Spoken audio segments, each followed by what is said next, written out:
സംഭ്രാന്തഭീകരതിമിംഗിലവാരിരാശേ തത്രാഗ്രതോ ഗരളമുഗ്രമഭൂത്തദാനിം ഭീതാജന സകലനാഥമരക്ഷ്യമാണ പാഹീതി മന്മഥഹരം സ്തുതിഭി പ്രണേമു.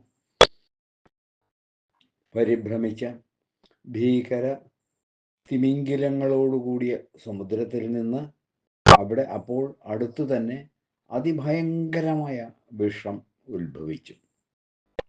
ഭയപ്പെട്ട ജനങ്ങൾ രക്ഷിക്കാൻ ആരുമില്ലാത്തവരായി രക്ഷിക്കണമേ എന്ന് പറഞ്ഞുകൊണ്ട് സകലനാഥനും കാമവൈരിയുമായ ശ്രീ മഹാദേവനെ സ്തുതിച്ചുകൊണ്ട് പ്രണമിച്ചു.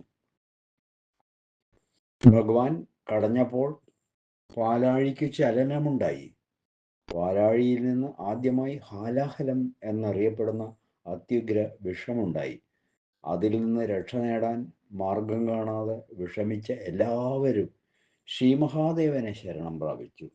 വിശിഷ്ടങ്ങളായ സ്തോത്രങ്ങൾ ചൊല്ലി നമസ്കരിക്കുകയും ചെയ്തു. മനസ്സിനെ മഥിക്കുന്ന വിഷമായ കാമനെ നശിപ്പിച്ച അവിടത്തേക്ക് ഈ വിഷം നശിപ്പിക്കാനും പ്രയാസം ഇല്ലെന്ന അർത്ഥത്തിൽ ഭഗവാനെ മന്മഥഹരൻ എന്ന് വിശേഷിപ്പിച്ചിരിക്കുന്നു. സർവത്ര ഗോവിന്ദനാമ സങ്കീർത്തനം ഗോവിന്ദ ഗോവിന്ദ.